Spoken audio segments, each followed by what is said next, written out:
Ramadan Mubarak. I didn't know whether I was going to be able to stand today, so I wanted to kind of go over something I went over previously. Um, it was on the Prophet Muhammad sallallahu alaihi wasallam in the city of Taif, and how he dealt with adversity, and how he dealt with dawah, and the character of the Prophet that we follow and we love. So, A'udhu billahi minash shaitanir rajim, bismillahir rahmanir rahim. Initially, I want to start off with an example that I had with dawah when I was a small child. I was probably, well, maybe I was like 13 or 14 years old, and I went out with my father and a couple other people in this neighborhood to give dawah. And most people were receptive, but I was walking down the street and they told me to go ahead of them and give a pamphlet to this one man. And when I gave it to him, he said, "Get that out of my face." Right? And I'm a little kid, and I was like taken aback by it. I didn't know what to say. So I just walked away, and then I told my father what happened, and he was all upset about it. He was thinking about the first experience in the Nation of Islam, and he said it would never happen to them. But it was something that always stuck with me, that even a child coming to you, giving you something that they feel is something that is important, people can not be receptive to it. People can even be mean and harsh to you when you're trying to give them something that you think is better for them. All I had was a pamphlet to give him. I've had several instances when it's been a lot, it's been more a better or more friendly experience, but those experiences when people treated me less than friendly, I do remember those. They do stick in my mind. So this instance or something like that happened to the Prophet Muhammad sallallahu alaihi wasallam. This is how he dealt with that situation. So Allah says in the Quran to invite in the ways of the Lord with wisdom and beautiful preachings, and argue with them in ways that are best. So Allah doesn't leave it up to us for interpretation. The Prophet Muhammad in his life experiences tells us how we are to do these things, or how we are to interact with people and give them dawah, and if they are adverse to us, how we should respond to it. Just as the Quran says that the Prophet Muhammad sallallahu alaihi wasallam was an example, it says also Ibrahim was an example. He also was someone who clearly liked to engage in a discussion with people on religion, and he was sincere in his efforts to convey this message, and oftentimes he was met with hostility, even to the point where they wanted to kill him. His own people wanted to kill him. In another instance, Allah says in the Quran, "So remind, O Muhammad, you are a reminder, you are not their controller." So we are to be somewhat of a beacon to other people, so they can hear the message of Al-Islam and come towards it. We're not a controller of them, or we can't convince them to come to Al-Islam, but maybe perhaps something is dormant within them, and when we are conveying this message, then they can hear it, and then they'll be led closer to this religion. I don't know how many times people have come in here and given their shahada that we have never given dawah to, or nobody I know has given dawah to. It just so happened that they were interested in Al-Islam, and then they found out where Masjid was and came in here. So there are probably hundreds of other people, scores of other people who were doing the same thing. One of the younger brothers I remember came in here, he was about 16 years old. He said he had been telling his friends for forever that he was a Muslim. And all he wanted to do was find a mosque so he can come and be a Muslim. So in this instance, when the Prophet Muhammad sallallahu alaihi wasallam was about to give dawah, what happened, it was in the year of sorrow, or what is called a year of sorrow, when the Prophet Muhammad's first wife, Khadijah, passed, and his uncle and protector, Abu Talib, passed in the same year. It was around the year 619 in the Common Era. And the 10th year of which the Prophet Muhammad sallallahu alaihi wasallam received revelation. So he had been receiving revelation for 10 years up until then.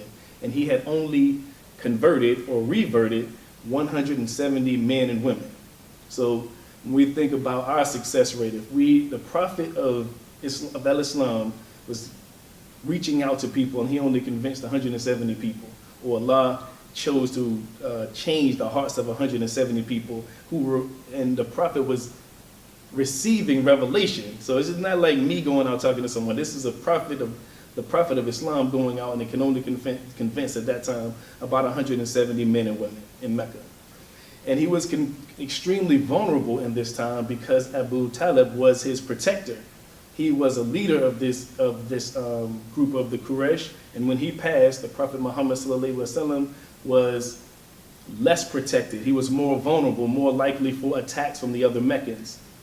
So what he wanted to do, and also when he wanted to go out and give da'wah, he also was trying to seek more support so he can protect himself from any attacks that would come upon him. So as I said, Khadijah had passed, and he was married to her for 25 years. So she was about 65 years old, which made the Prophet ﷺ about 50 years old. And she also passed during a year which was the year that they had boycotted the Prophet Muhammad and all of the Muslims. So a clan got together and said, we're going to boycott. You can't marry any of the Muslims, and they can't marry any of your daughters or sons, and you can't sell anything to them, and you can't buy anything from them. And this went on for about 2 to 3 years. So it was somewhat of a sanction, or where they said, this group of people, we're not going to do anything with them. We're going to let them die, basically, let them die off in terms of their ancestry, and we're not going to buy or sell anything from them.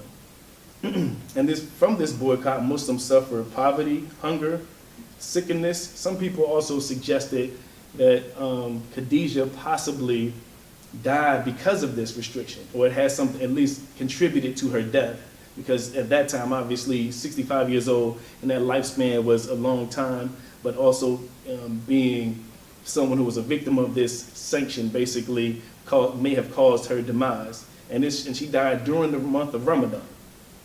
But ultimately, the boycott was canceled because some of the sympathizers of the Quraysh people, they realized that what they were doing to them was pretty harsh in terms of starving them out and not giving them a way to live their life and not giving them a way to pass on their lineage.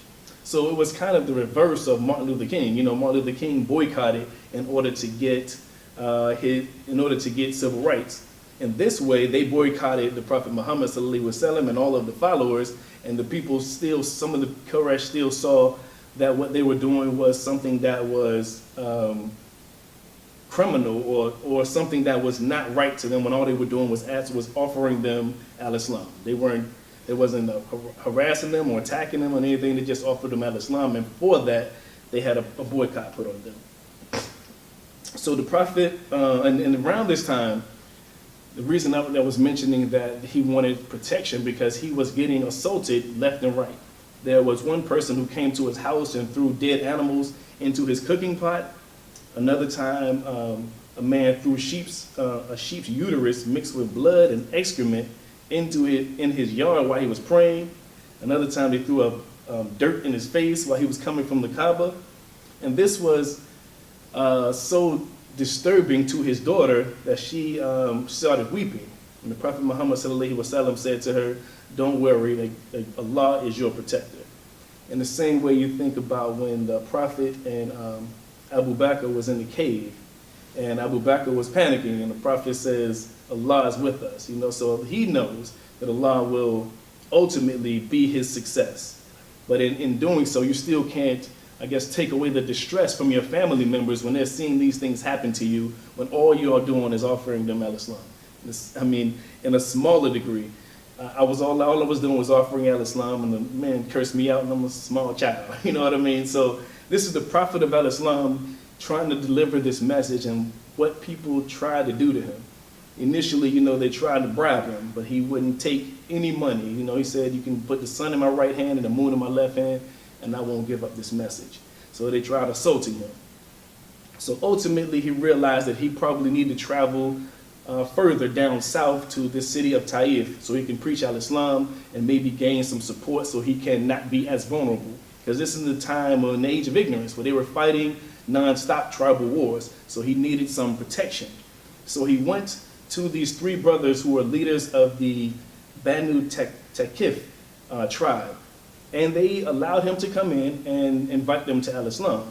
But ultimately, they rejected the religion, and they mocked him.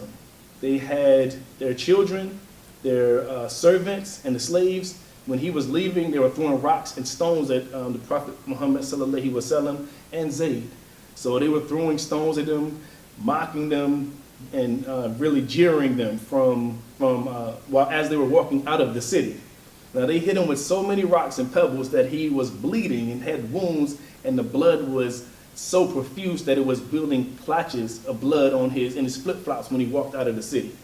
He almost fainted. He almost collapsed from the blood that he had lost from children and the people in the crowd throwing stones at him. And again, all he was doing was offering them a religion, or offering them a deen, a way of life.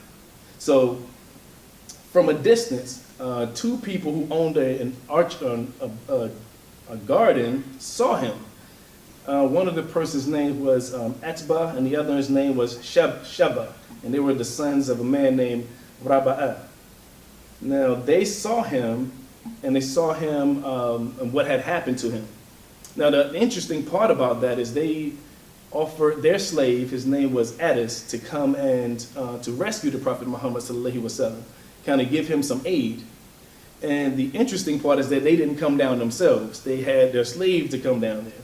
The other interesting part about that is they became enemies of al-Islam. In the Battle of Deir, they were actual opponents of the Muslims.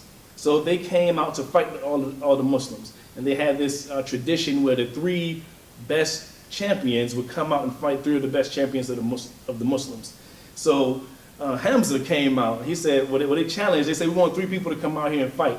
Hamza walked out immediately. He was like, I'm coming out here to fight. And at this time, they're youngsters, maybe, I don't know, maybe in their teenage years. So the first person, Atba, he comes up and says, no, we want to fight somebody that's our equal.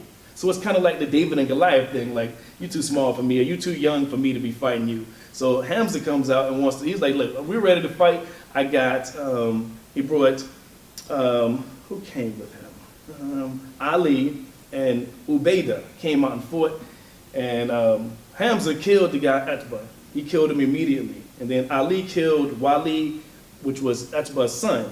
And then Abadeh killed the other person who was the owner of this vineyard.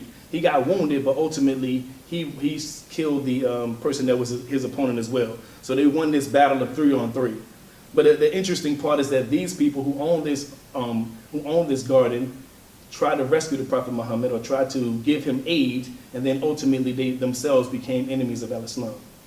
So the servant came out, his name was Addis, and he saw the Prophet Muhammad from afar. They saw, everything that was transpiring. And before he came out, the Prophet prayed out to Allah, right? And he said some of these words that are kind of like gut-wrenching when you think of this, and you think of the distress that the Prophet Muhammad sallallahu alaihi wasallam had while he was saying these words. He said, "To you, my Lord, I complain of my weakness, lack of support, and the humiliation I am made to receive. Most compassionate, most merciful. You are the Lord of the weak, and you are my Lord. To whom do you leave me?" Asking for who's going to help me in this situation. To a distant person who receives me with hostility, or to an enemy you have given power over me. As Lord, you are not pleased. As long as you are not pleased with me, I do not care what I face. I would, however, be happier with your mercy. I seek refuge in the light of your face, by which all darkness is dispelled, and both this life and the life to come are put in the right course against incurring your wrath and being the subject of your anger. To you I submit until I earn your pleasure. Everything is powerless without your support. So this is reminiscent of what happened with Isa alayhi salam. It says in the Bible that he says, can you let this cup pass away from me? But then he says, not as I will, but as you will. Now this is nothing but al-Islam. The Prophet Muhammad sallallahu alaihi wasallam is saying here, I'm going through this grief and turmoil, but if that's what you want me to do, then my will is your will. So ultimately, the angel, Jibril, comes down to him while he's making this prayer to Allah. And the angel says to him, he says, Allah has heard your prayers and he will respond to you. So he sent down the angel of the mountains. Then the angel of the mountains called to him and greeted and said, O Prophet, Allah listens to what your people have said to you. I am the angel of the mountains, and my Lord has sent me to do what you ordered. If you wish, I will bring together the two mountains that stand opposite of each of them and crush the people in between. So Allah gave him the power to punish these people who almost killed him. And what does the Prophet Muhammad sallallahu alaihi wasallam say? He said, I would rather that Allah will raise from among their descendants people who will worship Allah and not ascribe partners to them. So in other words, he forgave them. He said, you know what? Because some people that can come after them who will be Muslims, I won't kill these people right now. And he had the authority right then to kill them all. Now this story was conveyed from Aisha. May Allah be pleased with her, because she asked the Prophet what was his hardest day aside from the day of the battle of Uhud. And he said it was the day when he went to Taif and they threw those stones at him and almost killed him. So the second hardest day he ever faced was with the kids throwing stones at him. And at this moment, when he's at his most vulnerable and he's calling to Allah for help, he still finds mercy in himself to show mercy to these people. Now, even with the perceived failure that he had, because he went there to get support and to get some people to accept al-Islam. And instead, he got stoned and sent away. But there was a modicum of success. So Addis was from Nineveh, and he gave the Prophet Muhammad some grapes, right? And when the Prophet took the grapes, he said, Bismillah. And then Addis said, you know, what is that? I never heard anybody say that before they eat. So he said that the Prophet answered and explained that he was eating in the name of Allah. And then he asked Addis, where are you from? And he said, he's from Nineveh. Oh, he said, you're from Nineveh, the land of Jonah, the just, son of Matta. And Addis then said, well, how do you know about Jonah? He said, I know about Jonah because Jonah is my brother. He is a prophet just as I am a prophet. And Addis was amazed. And he knew that this man was indeed a prophet. He kissed the prophet's head and his hand and accepted al-Islam immediately. So he went there to convert the city, or to convert as many people in this city, revert these people in this city. And then the slave who came to protect him, who was called from people who would soon be his enemies, and he accepted al-Islam. So I guess the lesson to be learned is that with any endeavor, even with the smallest degree or what you may think is no success, there's still some success in that we tried, or we are being the beacons to convey to other people the message of al-Islam. So from there he preached to the common people there for about 10 more days. But he was still afraid to come back to Mecca without any protection. So he asked for protection from a couple of different leaders, and ultimately he got someone named Mutim ibn Adi to give him protection. Now the funny part about that is this is a prophet who just had two angels come to him, and he said one of them saying that they will kill the people in between, and he says don't do that. So this is the interesting part of when Allah says he will protect you, but the Prophet Muhammad sallallahu alaihi wasallam still ties his camel. He still gets protection from the people there. He doesn't say, well, Allah is going to protect me, so I'll just be fine. I'll walk out willy-nilly. So ultimately, he has the angels at his protection and as his army as well. But he still ties his camel. So the story that I learned, the thing that I learned from this, is Allah says in English, it reads, when the victory of Allah has come and the conquest, and you see people entering the religion of Allah in multitudes, then exalt with praise of your Lord and ask for forgiveness of him. Indeed, he is ever acceptant of repentance. So this is the last ayat that was given to the Prophet Muhammad sallallahu alaihi wasallam.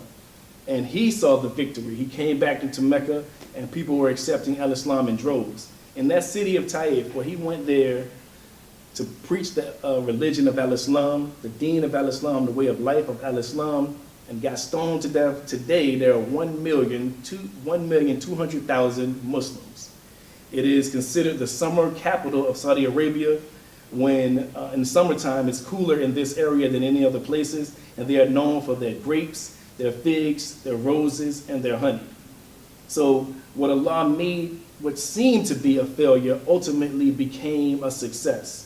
So there are several things I think to learn from this. One of them is that da'wah in times of vulnerability and in triumph. So when you are at your weakest point, you still are supposed to invite people to the way of al-Islam. And when you are at your strongest, you still invite people to the way of al-Islam.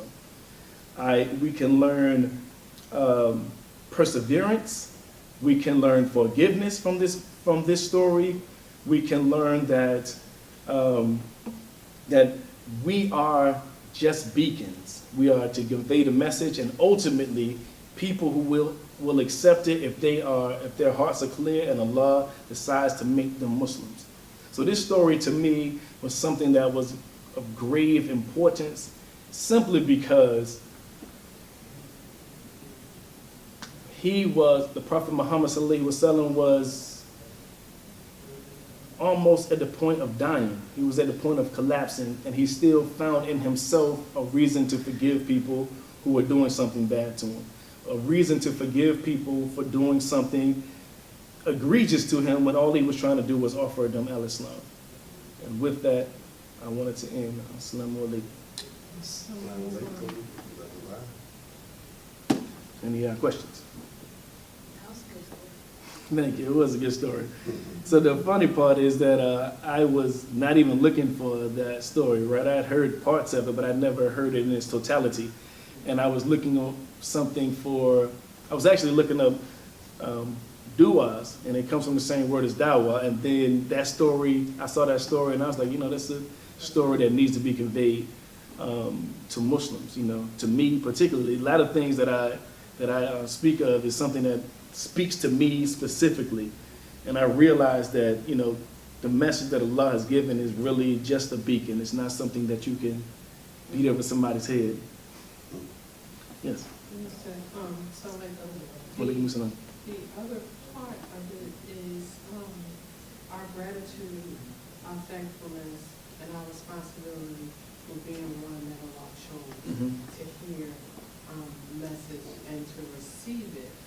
We were just talking on the way here about what is it that we do on a daily basis that shows our thankfulness for what Allah does for us on a daily basis. And I'm saying to my grandson, I said, so how does that weigh out? And his answer was, I don't think we could ever come close to it, absolutely not. And so because of that, just how we live our lives should show to other people how thankful and grateful we are. Sure. So, our mere existence is all. Absolutely. Whenever I think about trying to repay Allah this debt or this deen, I think about the surah when he repeats, which of my favors will you deny?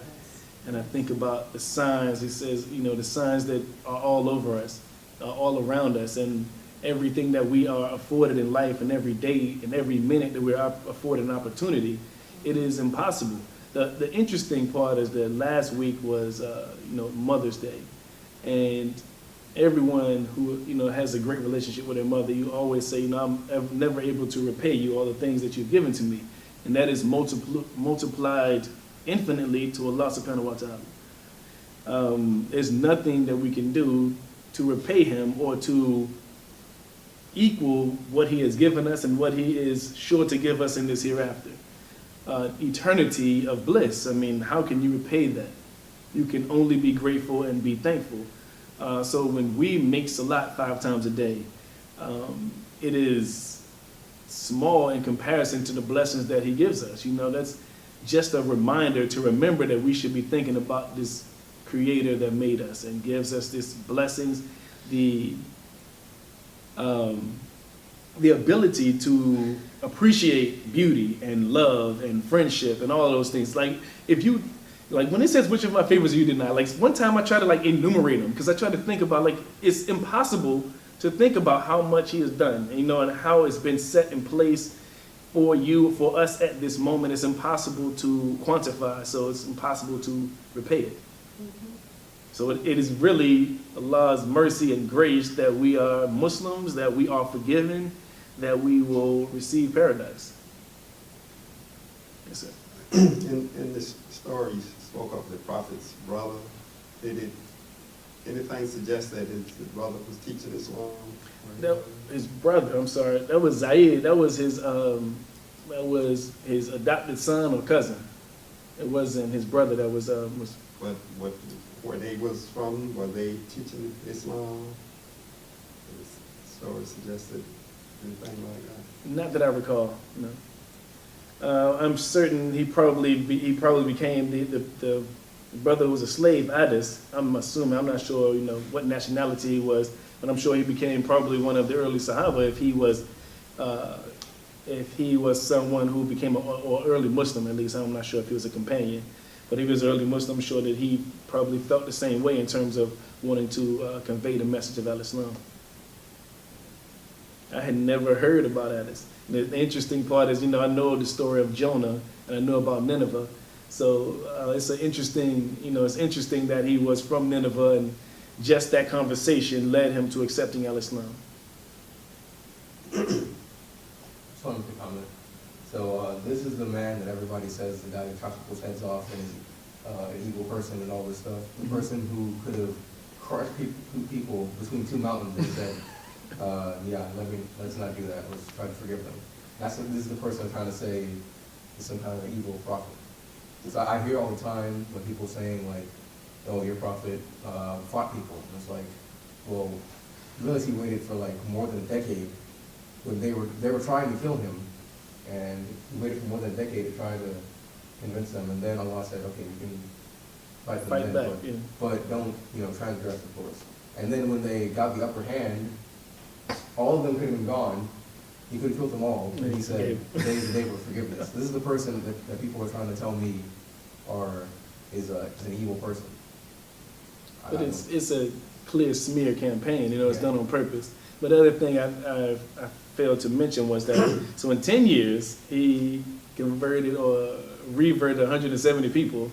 When he passed, the whole Arabia was Muslim. You know what I mean? Like, now you think about that, that success rate, and you think about the trials and tribulations he faced up until then, and he didn't give up. He just believed in this deen that he was giving to people, and what he could have taken.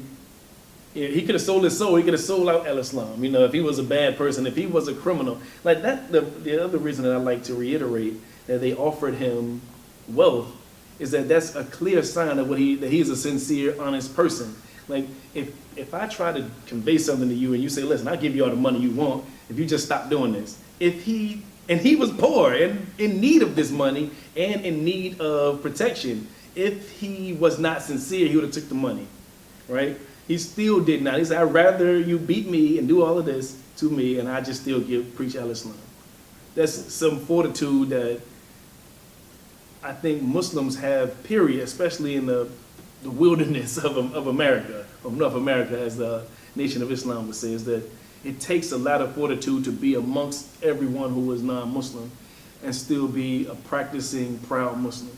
And that's what the Prophet Muhammad sallallahu alaihi wasallam was in the midst of clear and imminent danger. Assalamu alaikum. I'm sorry. It's not related to the story, but I just want to ask a question. I have one of my grass customers, and she's been talking about she has a daughter that being, going to the Moorish community, and she was kind of like normally she just won't talk, you just transact business, but she knew on like Muslim stuff, she wanted to know what was the difference, and then I didn't know that much about the Moors, and you know, I started explaining what Islam was Mhm. because, you know, because she said she didn't want her daughter to get into something and she didn't know what it was all about. So It's pretty interesting. Is she a Christian? for the most part, not,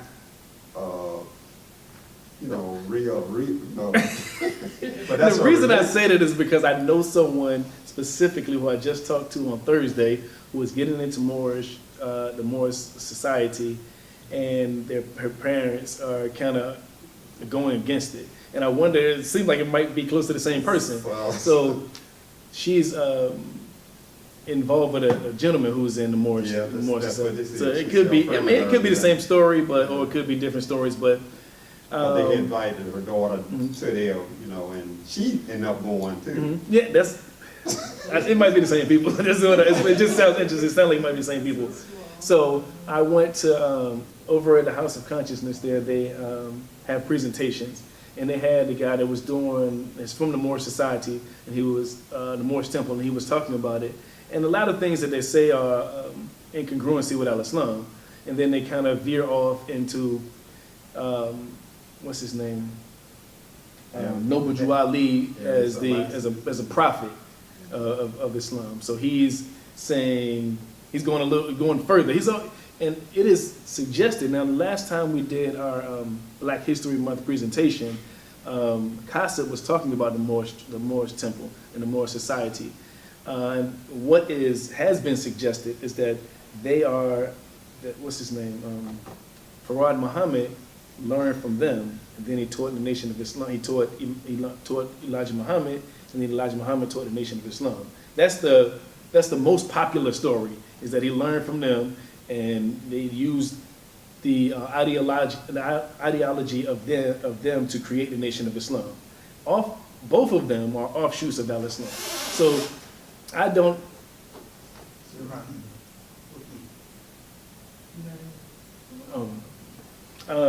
I don't know a lot about him. I was listening to him. Anything that he said that was in congruency with Al-Islam, I had no dispute with. But I know they veer off when they talk about Noble Drew Ali being a prophet of Islam. I mean, being a prophet of Islam, period, or being a prophet of God. I don't know if they have the same ideology in terms of black and white and race relations that Nation of Islam does. If I was in that situation, what I would talk about is Al-Islam, and that the Prophet Muhammad sallallahu alaihi wasallam was the last and final prophet. So whatever they're saying is something that is added that is not in agreement with the religion or the deen that we know of. They talk a lot about citizenship and being a citizen in America, and they talk about how being black is not really a nationality, and those things resonate with people because we're in a society now where we talk a lot about Afrocentricity and knowing ourselves. So that kind of attracts a lot of people. But ultimately, they are teaching a brand of Islam that is not the truth. Like the Imam used to say, is Islam and is Al-Islam. So that what they're saying is not in congruency with the Quran, so it can't be the truth. They're teaching using the Quran, but whenever someone teaches using, or they teach a deviation of Al-Islam, they always use a different source. So they also use the Bible, because with the Bible you can add some more stuff to it. You say, see, I was this prophet right here, and this one here, and this one here. But when you use the Quran and the Sunnah of the prophet, then what they're saying can't hold any weight. So I sat and listened to him over there, but then I was actually supposed to go to a different presentation, so I heard him for a little bit, and then I went to this other presentation. But what he was saying was Al-Islam has been around since the dawn of mankind.